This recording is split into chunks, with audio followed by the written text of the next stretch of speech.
Good evening, everyone. Good morning, good afternoon. As we know, we have people tuning in from all over the world, and I don't blame you. I'd wake up really early for this. I wouldn't miss this critical conversation for anything.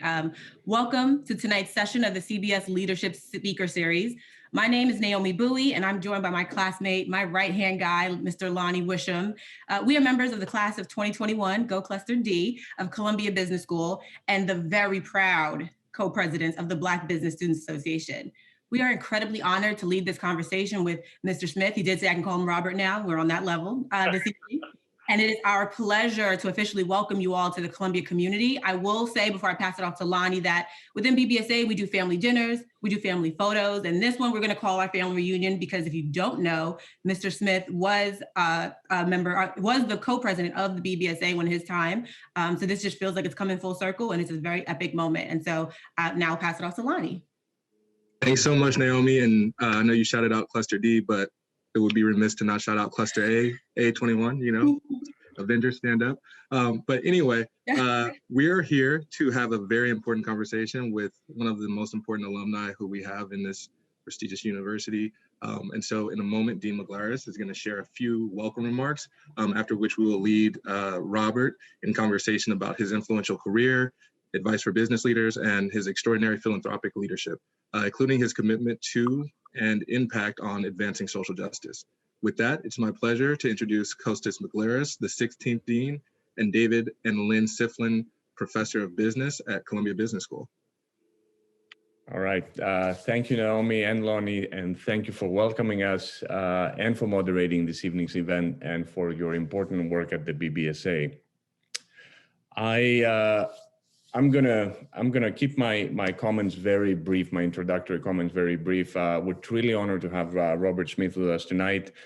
And I'm gonna keep my comments brief because primarily I think they're largely not needed.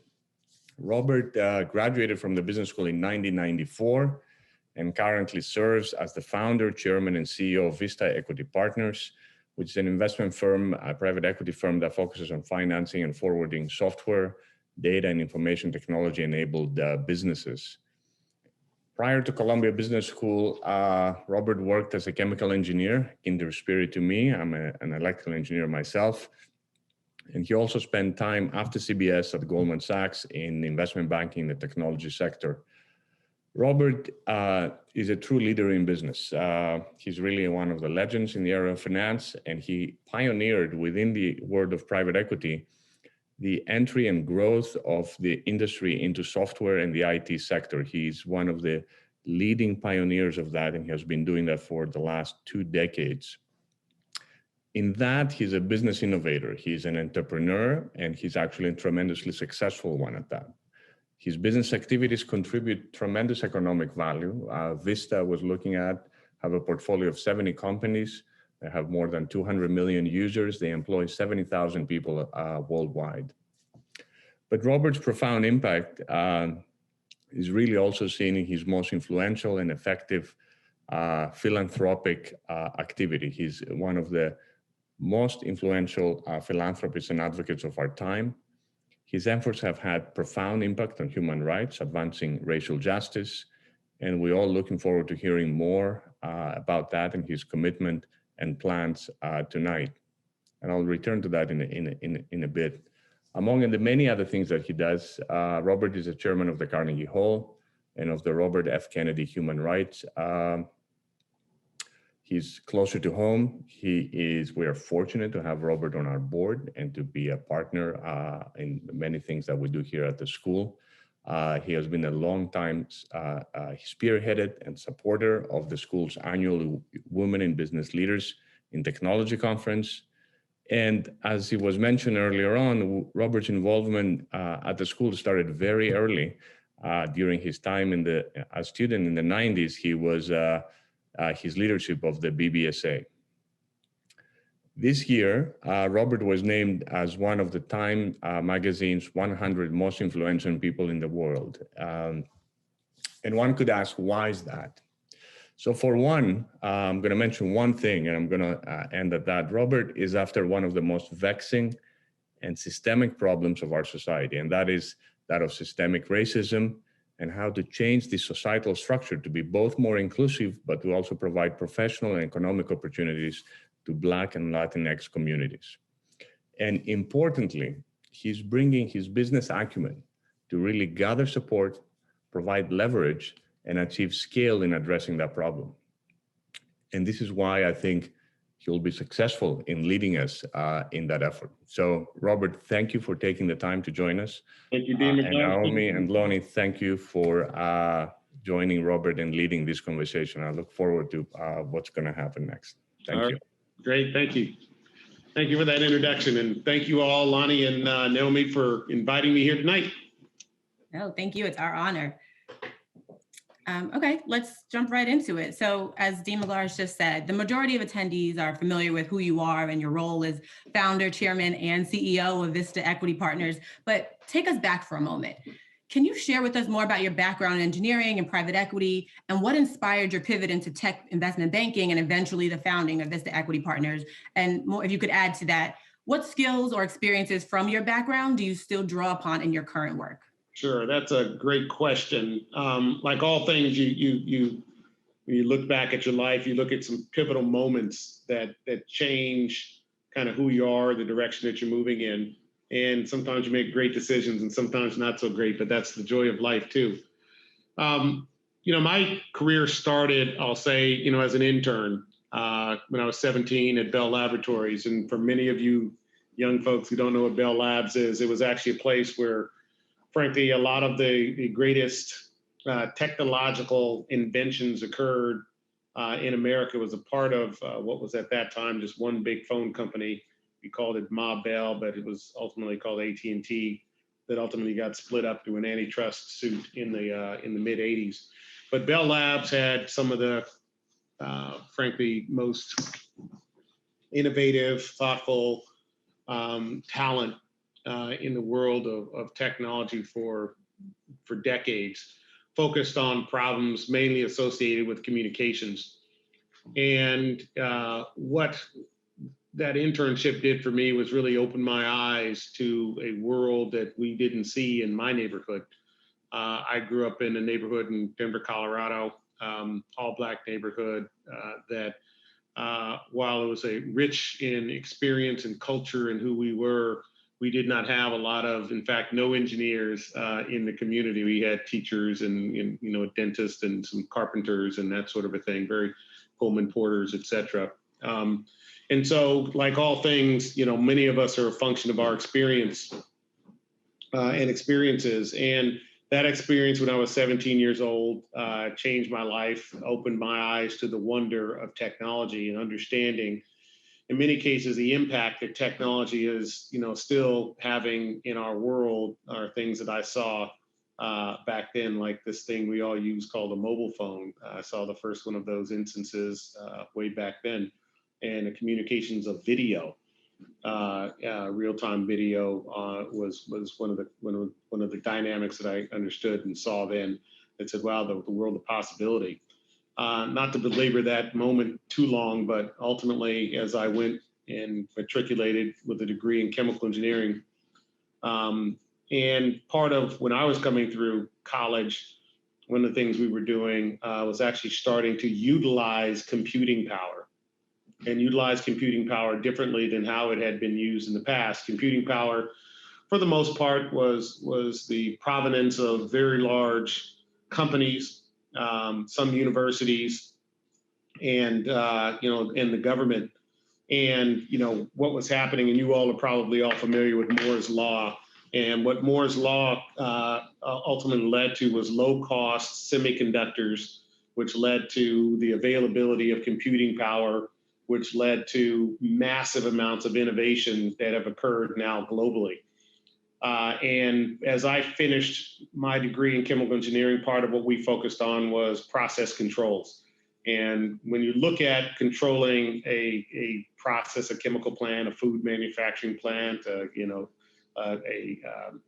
distillation column at a oil and gas refinery, a lot of those control systems were analog, and they were controlled by individuals, and they would monitor rates and reactions. And so the reaction rates kind of look like this, and there'd be adjustments when you put in a computer control system, it looked like that. So if you really think about it, all that area under the curve that you've now eliminated is waste. And that waste can then be turned into, call it, more productive use of that waste in the forms of energy or time or raw materials or decrease in losses, et cetera.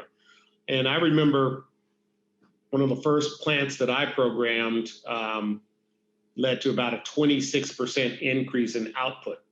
So all of a sudden you went from a system that looked like this to a system that looked like that. And all of a sudden you increased the plant's production by basically, in essence, one shift a day, which is massive productivity if you think about it. And the cost of implementing that solution versus the benefits that came from it created a massive revelation in my mind of what I call the impact of software on every industry, in that case, process industries on the planet.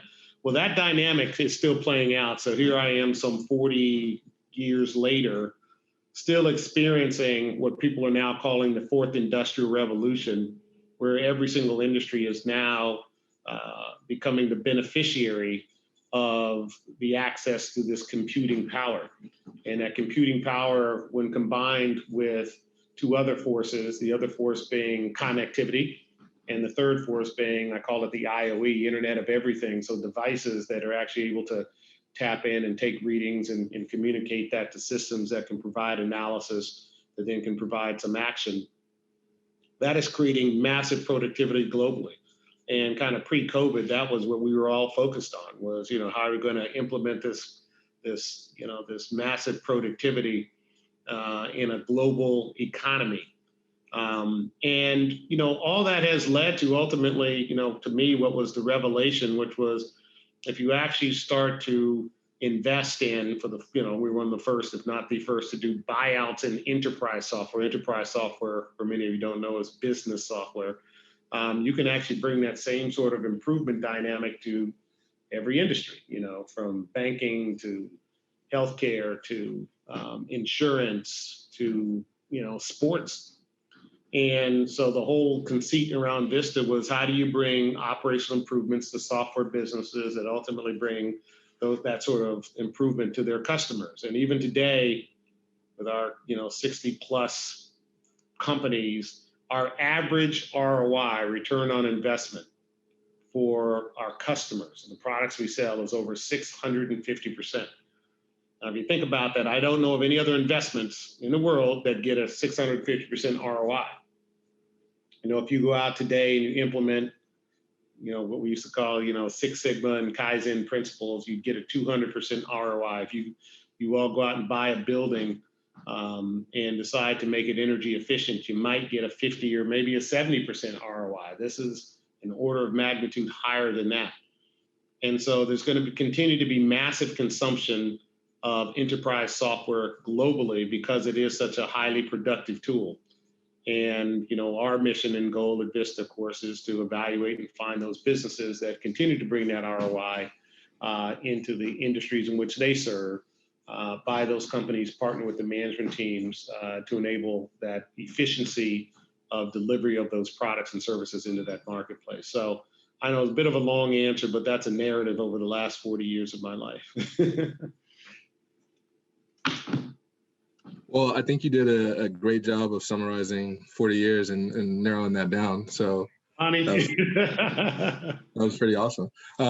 So you touched a little bit on the fourth industrial revolution and how these things are constant changes. And I'm just kind of wondering about the qualities, capabilities, and measurements of an effective leader, right? Like, how do you achieve that type of success in a way that's going to last the test of time and different types of technology? So what would you say are the three most valuable traits you believe future business leaders should possess? And how can CBS make sure that we're preparing and developing students for that caliber of leadership? Yeah, that's a great question. And I don't think there's any static answer, but I'm going to give you what I call an in-the-moment dynamic answer.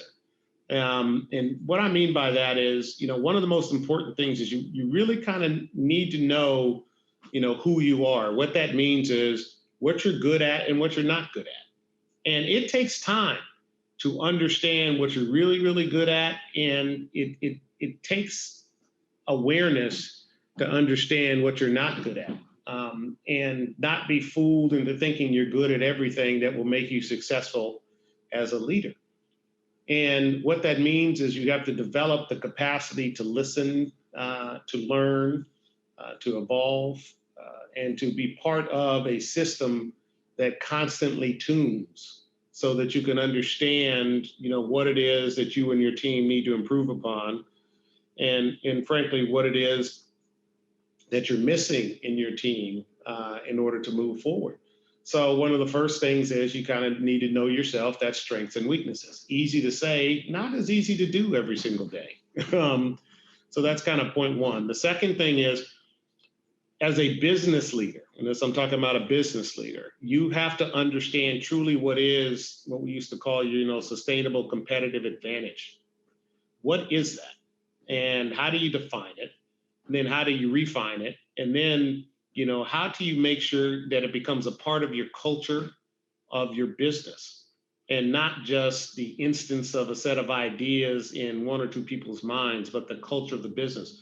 And what that means is you have to think about ways to communicate it effectively at scale if you decide to grow in ways that are clear. And, as you all know the telephone game, the further and further you get away from the voice that speaks that truth, the more it can start to morph into something that wasn't necessarily intended.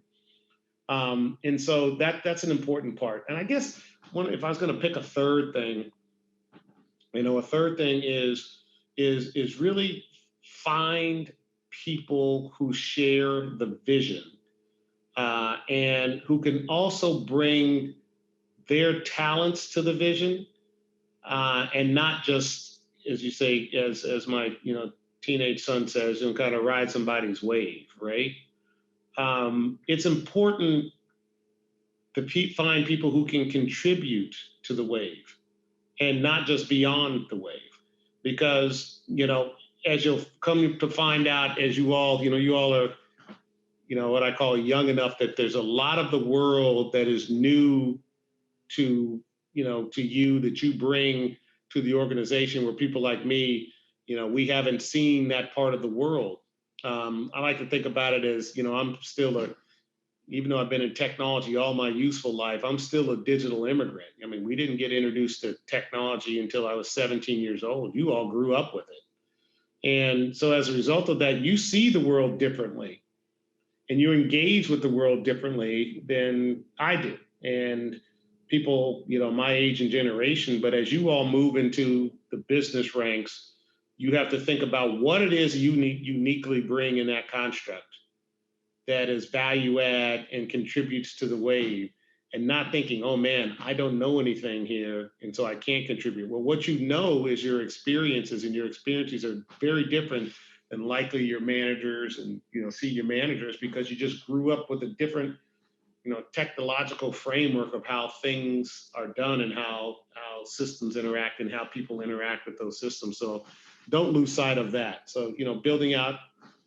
teams of capability of people who share the same vision but are additive to the motion that you're driving is important. I'm sure Migos will be so hyped if they know that you're out here talking about riding the waves right now. They would be so excited if they knew that. So a quick follow-up question to that, specifically with CBS and as BBSA co-presidents, we specifically wanted to just ask you about the Black business school ecosystem at Columbia, right? And in particular, we're wondering, what do you think yourself, other Black alums, and BBSA can be doing to make sure that Columbia Business School is that premier destination for top Black talent pursuing MBAs? That's I'll tell you, Lonnie, that's a question that every class at CBS faces. And you see the ebbs and flows. I think the most important thing is to create a critical mass of Black students and ensure that critical mass in that time has a chance to express themselves as individuals and as a class. And here's what I mean by that. We as Black students, and as Black people are very diverse in who we are. And, the fewer of us that end up in an environment, the less and less we get a chance to express our diversity. And I think that is one of the most important things that we can do, is to make sure we can express our individuality in the context of being a part of a group and being in the context of part of a bigger group, which is, Columbia Business School. But if you get narrowed down by numbers, that doesn't happen. And what that does is that it actually creates a long-term, call it effect on each individual who are in those classes, that they don't get a chance to actually explore and express some areas that may be their creative genius, that might be their genius, but they're limited by because they have to take on certain other responsibilities that inhibit their ability to actually be the people who they are. And I truly mean that as, there is a gift of, being who you are, authentically who you are, that I think is one of the key enablers to, the liberation of your own spirit and of the human spirit. So there's that. And I think that's where you think about what the importance is of the, alumnus is, to ensure that we hold the school, the dean, the university accountable for ensuring that, Black people get a chance to participate in what is one of the greatest educational experiences on the planet, at mass and at scale, that give us the opportunity to now deliver what we've learned globally in different instances. I would love to see CBS alum in Japan, in China, in the Middle East, in Europe, in Latin America, and in Detroit, right? Delivering, what we have learned in our organizational capacity and our knowledge and our ability to create systems that solve problems for people all over the world, because that's what we're capable of. But if we get so narrowed, that will limit what I call the long-term experiences and opportunities that we can have and make a change in the world, try to make the world a little better place than how we found it. Thank you. We're going to do a little bit of a pivot, but still on the topic of higher education. So your efforts for advancing racial justice, starting at the higher education level, are unparalleled. In 2019, as most of us know, you committed to helping pay off student loan debt for more than 400 graduates at Morehouse College. But that wasn't your first time making such a generous gift of that size. You've made notable contributions to the United Negro College Fund, Cornell University's College of Engineering, as well as countless scholarships and internships for young people in the STEM field more specifically. Can you share more about the impact you've already made, what you're thinking for the future? And then how can business leaders get the government to adopt some of this work and make these efforts more scalable at a national level? Yeah, I remember reading that kind of part of that question you all sent ahead. And, I grew up, like I said, in a neighborhood and in a community that at a time where we frankly knew we had to be self-sustainable, right? There wasn't a whole lot of people coming to the aid of my community. And so we said, we have to build the systems ourselves. And so when you actually think about how I think about my work, how I think about, my philanthropic vectors, it is when I look for what I call sustainable solution sets that can enable people at scale, and African Americans and Latinx in particular at scale. And, it would be great, and I'd work hard with whoever's in the administration and the Congress to drive solutions. And I hope that they adopt some solutions at scale as opposed to some, a short-term panaceas, frankly.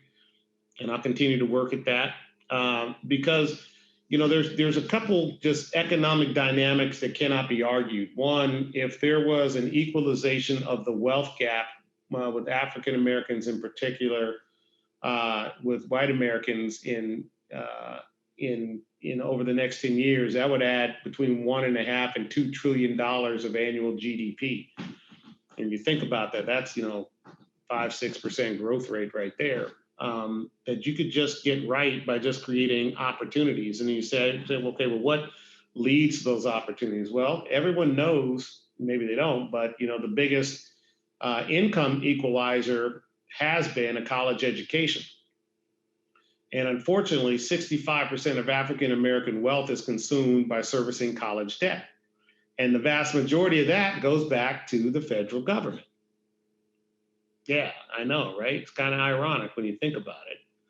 And so you say, well, how do you disintermediate that dynamic? And how do you, now, if the government ultimately decides the right thing to do is to make sure that, all African Americans don't have to pay student loan debt and school is free. Okay, great. That equalizes it in the stroke of a pen. And I think that'll change that wealth dynamic over the course of a generation, that we will no longer have to talk about that again. But that hasn't happened. And so what I think about is, how do I create, on-ramps of opportunity in education on the one hand, experiences on the other, internships, full-time jobs, all that sort of thing. And then number 3, reduce the burden of student loan debt as a third thing, right? So if you start putting those together, saying, well, how much can I do as one person? And like all things, as you figure out, you can do a lot. You just have to organize properly. You have to, plan. You have to put resources in place. And then you have to think about what I call elegant solutions to solving some of those problems. Like, one we've built called the Student Freedom Initiative. And in essence, many of you may know that if you took out your undergraduate loans and you've got, just reading about this, and if things don't change, just January 1, student loans, people are going to have to start repaying those again, right? If nothing happens in the current administration and before the next administration comes in. The next administration may not give folks a pass anyway. But anyway, the whole dynamic is, what if, we can provide a self-sustaining system that says, all right, if you took this loan out, you now pay it back into this pool that gets reused by the next generation of students. And, what Student Freedom Initiative says is, all right, we raise, in this case, $500 million.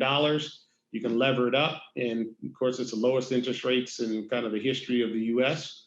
If you lever that up, you actually can create a sustainable platform to graduate every STEM student from every HBCU in perpetuity.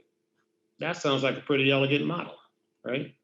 So we've now done the first tranche of this. We'll be starting out next year, where we'll be able to graduate from about 10 or so HBCUs, 1,000 STEM students a year in perpetuity.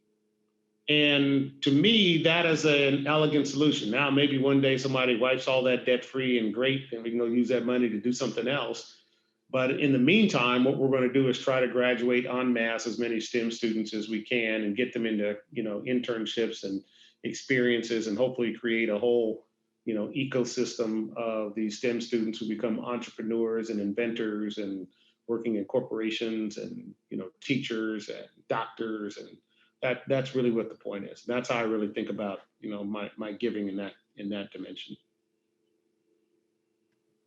Great, thank you so much. And we think that you are someone who has done a uniquely strong job at not just doing philanthropic work, but making sure that you're not just saying, hey, I'm going to solve all the problems, but just saying like, hey, Congress, you need to tap in as well, right? Because you obviously are, as far as like the lobbying work that you've done, and so I think that that's really something that that should be commended. And so that leads us to this next question, specifically around your work with the Business Roundtable. And we just really wanted to hear your thoughts on the role of business leaders in creating systemic change. Like, how can members of the CBS community, past and present, use our relative privilege to motivate others to act on that scale that goes beyond just within our companies, our organizations?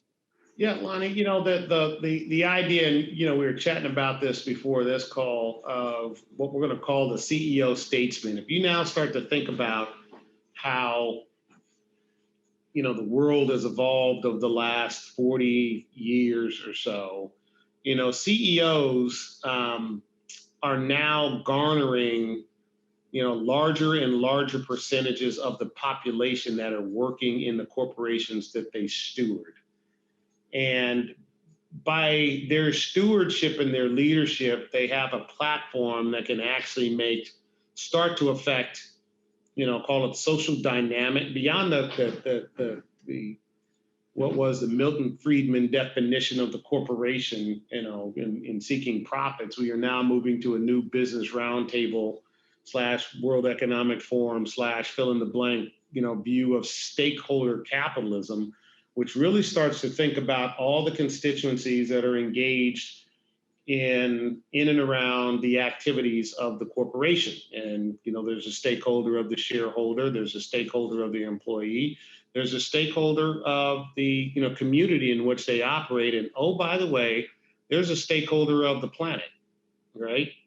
And our obligations to ensure that there is much more of a sustainable business model. And sustainability also means ensuring that we're not depleting this planet of resources that will keep us sustainable as organisms living on it. And so when you start thinking about that as a CEO, you have to say, well, what are the solutions I need to bring forward to ensure that what I'm delivering to my stakeholders is sustainable?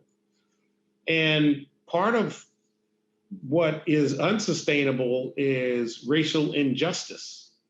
That is an unsustainable business model. Every time it starts to become more prevalent, what happens? There is a massive decrease in productivity. And in many cases, it can actually, call it destroy an entire economy. And so there has to be a more thoughtful approach to it than call it the panaceas that have occurred in this country over the last, call it 50, 60 years or so, because those actually are not sustainable. And so part of what we have to do, and part of organizations like BRT and others are saying, okay, let's stand back and actually look at what the issue is. And it's unfortunate that, the first thing that an excuse you hear is, oh, I didn't realize it was that bad. Well, no, I have a hard time believing you didn't know it was that bad. Because if you were at all conscious and awake, you knew it was that bad. And now the question is, what do you do about it? And the first thing, of course, is, well, let's go study it. Well, that's what's happening. And now that we've studied it, we've identified what the issues are. Okay, and in a lot of the communities that we're talking about in African American Latinx community, there's these deserts.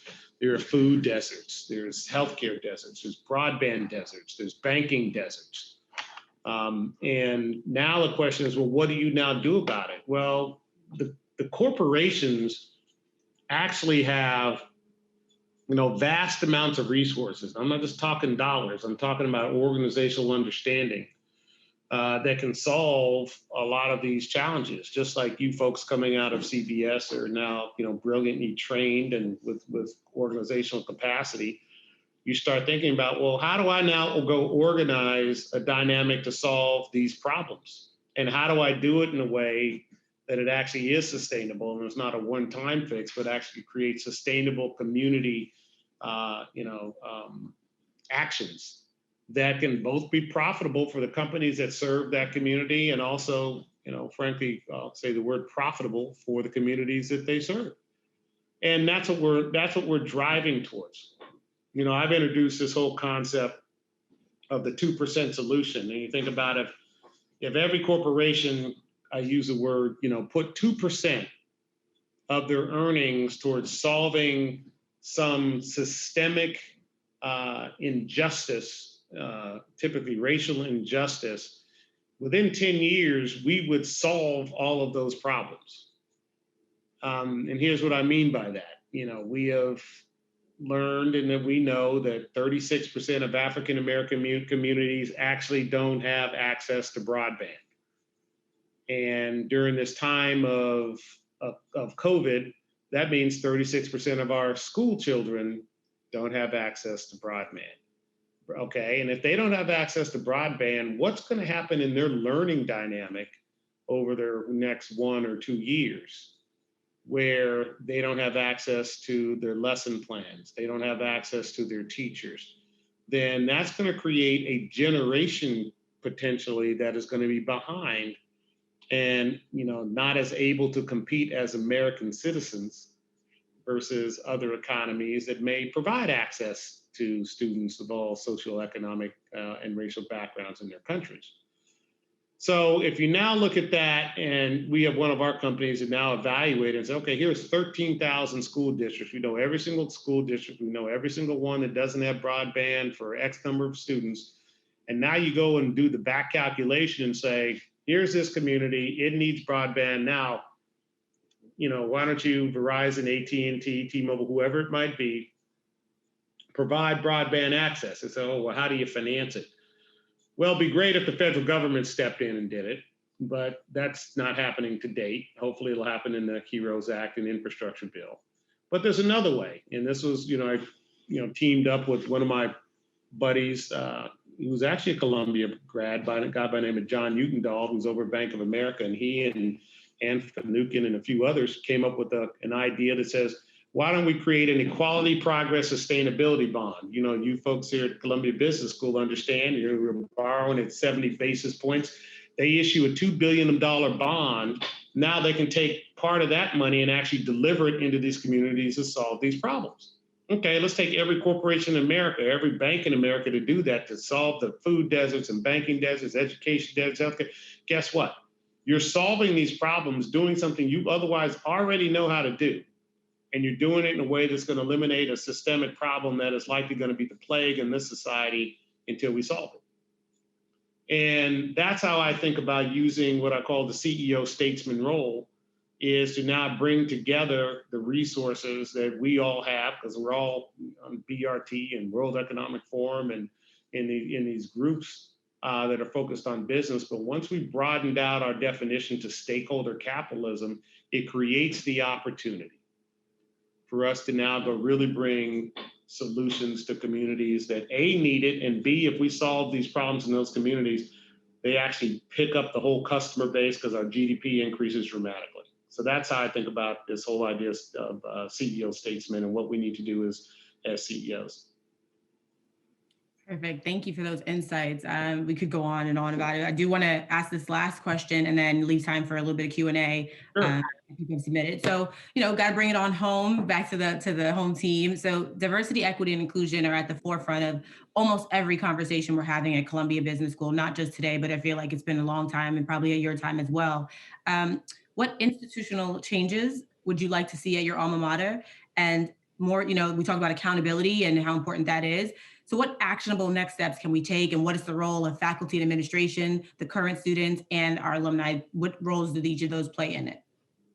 Sure, and I'm gonna steal some of the things that we do at Vista and offer them to CBS, and is actually implementing what I call a conscious inclusion journey and protocol, which you have to now start thinking about. Well, what is conscious inclusion? Well, it's actually deconstructing the framework of engagement to ensure that it consciously includes all the constituencies that you desire and that you're hopeful for participating in that ecosystem. So when you think about teachers and faculty, okay, beyond just the Rooney Rule kind of an idea, no, let's talk about conscious inclusion and deconstruct it and reconstruct it in that construct.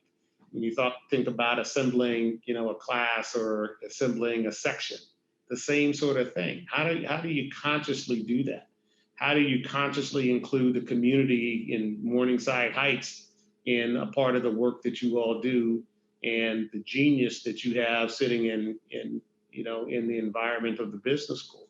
I think, how do you think about, enabling the awareness of people in your classrooms who may not have had an experience with people different than them, maybe to no fault of their own because of where they come from?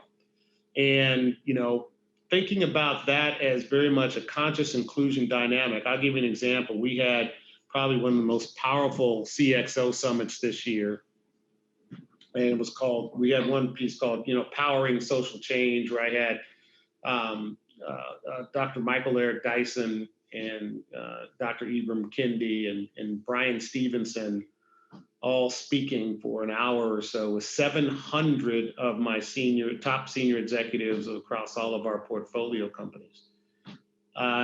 It is in demand now, and they want to see this, they want to show this to every one of their executives and rank and file in their companies, because it starts to expose and help them understand, what it is in America as it relates to, ideas of racial and social inequities and injustice through the eyes of those who not only experienced it, but treated it.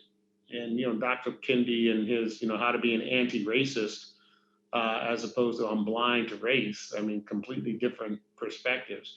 But you all have to think about, how do you create a conscious inclusion in the fabric of who you are at CBS? That'll solve the first question you asked me, is, well, how do we ensure that we keep and make, CBS the place that African Americans want to come to, because you have adopted a conscious inclusion methodology to what you do. And what you'll find is it's going to be a richer, fuller, more profitable experience for all. But that takes leadership that helps understand the importance of it, and then followership being you students saying, this is what we need to embrace and what we need to lean forward with as a defining, construct of who we are at Columbia Business School. This is who we are. We are a consciously inclusive culture, and we will use that as one of the hallmarks that we will hang, ourselves on as who we are going to be going forward. Perfect. In true student fashion, I've been taking some notes. I will most certainly be bringing up conscious inclusion in my next meeting. One thing I think we have to commend our faculty and administration on is that they have been listening. They have been actively involving the students in that. And so yes, everyone, the next topic for meeting will be conscious inclusion. I think we've kind of run out of time of like the scripted questions, but I think these other ones are equally as important. And so, we'll try to squeeze in 2 or 3, and I'll let Ronnie's my brother, sorry. I'll let Lonnie kick off the first one. It's cool, I'm your brother too. It's all good, it's all good. Hey, so we know that there's been a significant push over the summer, specifically in response to the high-profile killings of Black people by law enforcement. And with that, there's been a pretty significant increase in Black representation within organizations and for Black-owned businesses. However, that's not really something that has translated to many of the people who live in the communities that are most likely to be affected by police brutality, right? So some of the communities where the police have a more antagonistic relationship with the community. So one of the questions that we're wondering is, what role can business leaders play in directly addressing the problem of police brutality? I think one of the most important things, beyond the obvious of speaking out against it, is to have very direct conversations with the police and the local politicians, which might in some cases be the mayor or city council members, about the impact that it's having on business. I tell my folks, I get calls from mayors, governors, presidents of countries saying, Robert, we really would love some of your businesses to move here because, we're clean industries, we're software, high paying jobs, great long-term, recurring revenues and ability to improve the tax basis of that particular economy. And I say, well, if you haven't made a safe place for my employees to live and for their kids to go to school, why would we ever move there? Why would we move one of our companies there? Why should we make that a center of excellence?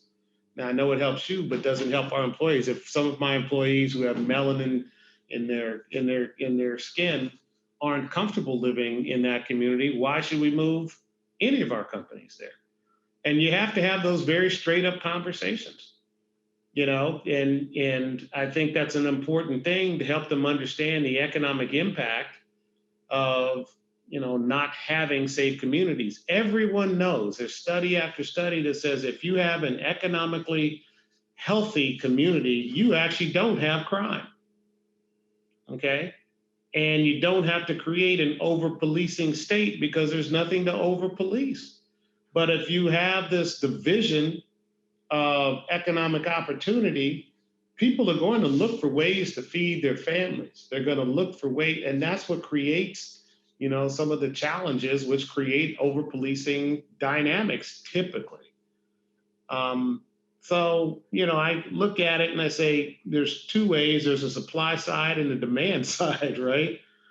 The supply side, we as CEO statesmen can focus on. And on the demand side, we've got to also focus and have the conversations and say, you are making it less attractive for any of my employees and any of my companies to be in this community. And maybe you don't need our business. I just happen to sit in a place where everybody wants software businesses. So I've got to use that as a platform to articulate what it is that I think that those communities should do. And I have those conversations very directly. And sometimes you see change and sometimes you don't. And you've got to, tell them, look, we can easily bring 500 to 1,000 high-paying jobs into that community, but not if it's not a safe place for our employees. We won't do it. Perfect. All right, this next one, and now we talked about this being, the family reunion. So, there's always a spicy question at the family reunion. So this one came through. It says, you recently stated that companies who benefited from slavery should consider reparations to Black Americans. Since the US government and the entire economy either benefited directly or indirectly from slavery, what are your views on the US government paying reparations? So that's a question that I've been circling around for a while. And actually, I had one of my good friends is a guy, Professor Skip Gates. He's up at another Ivy League school up north.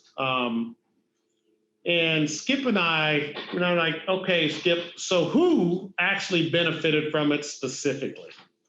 And we did a bunch of research. We're like, man, there's a few that we can point to, but we know there's a lot more economic activity that's not being counted.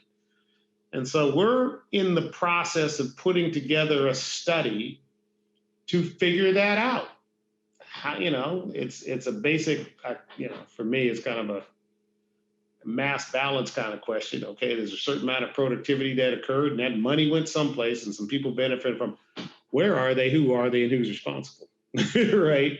And who is still garnering the economic benefit of that? And, how should that economic benefit be returned? And what's the most effective way for it to be returned?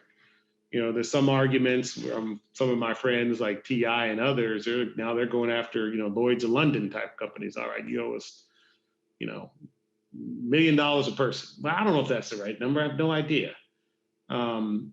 But there should be some thought. And most importantly, there should be some action.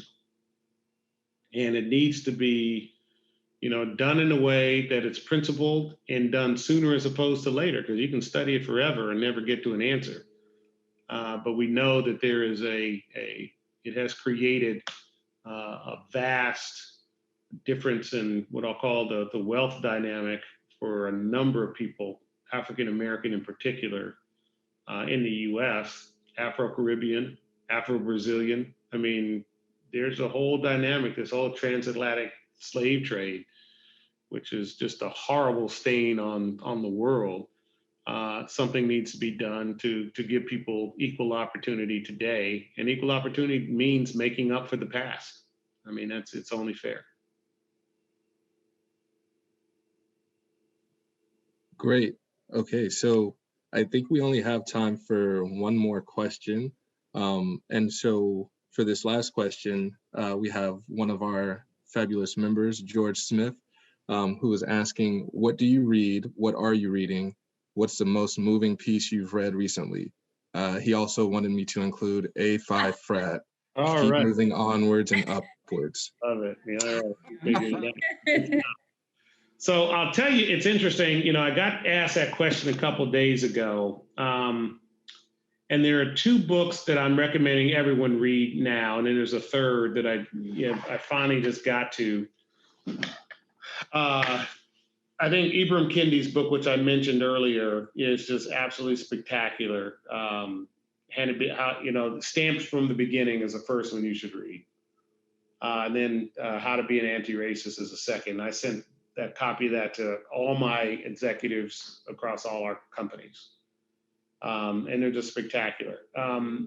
My friend Dr. Dyson wrote a book last year called Tears We Cannot Stop.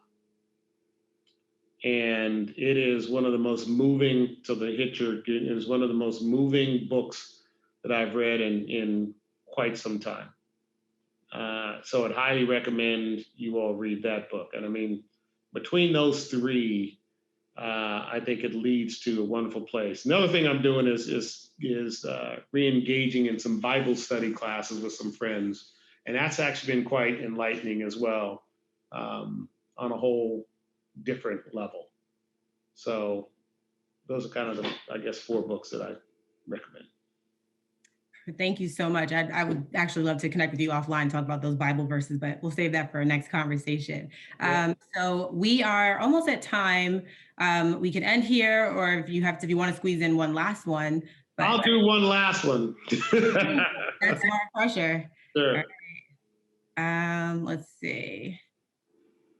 So Waziri, who is actually on our 4A board, he asked, would it be possible to hear more about the Intern X program, the learning management system driving it, and how specifically the BBSA community can further support it? And obviously, no, that's great question, and thank you for that. So go to internx.org, internx.org. There's also a copycat out there, of course, because that's how things work.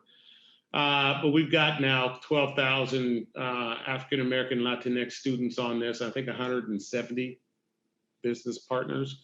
And, like one of the things when we first launched it, I said, what was important is, as an intern, if you've never had an experience at a company, well, what are you supposed to do, right? You show up and you hope you have a good mentor, right? You hope you have a good supervisor. Maybe you don't. Then that could just ruin your experience for that industry or, And I said, well, what we need to do is build a learning management system for both sides of the equation. The one side of the equation is how to be a good, intern, and the other one's how to be a good, mentor or a supervisor. And so we've got, I think, 650 modules now. Some of them are very specific to, how do you program in Python, for instance, right? And others are, how do you make good use of your time as an intern? Like one of the things I learned early on in my experiences was make sure that you have lunch with somebody outside of your department or division once a week. Call them up, offer to buy them a sandwich, and they'll sit down with you. And often you don't even have to buy the sandwich because they'll often buy their own, or they'll buy you lunch. But the point is, you actually ask them some very basic questions. If you're in the engineering department, go sit down with somebody in the marketing department and say, what do you do for a living? And why do you like it? And what don't you like about it? And what value do you add to the corporation? What do you think about the department that I'm in? And I tell you, all that does is it helps you understand the corporation and the corporate structure. And they may say something to you that says, man, that sounds a lot more interesting than what I do for a living. Or may say something to say, man, I'd never do that for a living. But it is a free chance to really evaluate a company and the construct of a corporation and why people are there. And you should talk to someone who's been there for 2 years and someone who's been there for 30. And get a sense for how'd you end up here? Why'd you end up in this department? And what they did over that period of time. And look, the last thing you want to do, especially you folks graduating, is go take a job and try to figure it out, while you're there and not have any insights as to what that road really looks like. You want to use as many of your internships as possible to understand what those roads look like 2, 3, 5, 8, 10, 20 years down the road, and figure out if that's a path that you want to walk or should you be thinking about a different road? And the earlier you do that, the better off you're going to be. So that's kind of my parting words of advice. Thank you. Thank you so much, Mr. Smith. Excuse me, Robert. I've been using that all week. Thank you so much, one, for your time, for your willingness to participate in this, especially on a late night, but more importantly, for your insightful and impactful discussion and contributions, not just to this conversation in the CBS community, but the Black community and HBCU community at large. It doesn't go unnoticed. And I thank you for coming and sharing your nuggets of knowledge with us. And I thank everyone who has been able to attend tonight's session. And I know Lonnie has some other acknowledgements he'd like to share. Thank you, Naomi. Thank you, Lonnie. Yeah, and we also so echo everything that Naomi mentioned. Even my friends who didn't go to Columbia Business School were asking me like, "Hey, how can we sneak in?" So you're really an icon to admission from them, $20 or something. Right? I know. We need to make that happen. I'll follow up with them on that. I'll give them my Venmo, but also we want to thank everyone else who helped make this possible. So Robert, your team was amazing to work with. A special thanks to Mallory Pike, everyone in alumni relations, external relations, and thank you all for joining us. I think we had like upwards of 220 people at a certain point, and so yeah, this was amazing. Hope you all got something from it. And we look forward to seeing you all for the next event, which will be on Monday, November 23rd at 8 p.m. So with that, take care and have a good night. All right. Thank you. Good night. Thanks again. Bye-bye.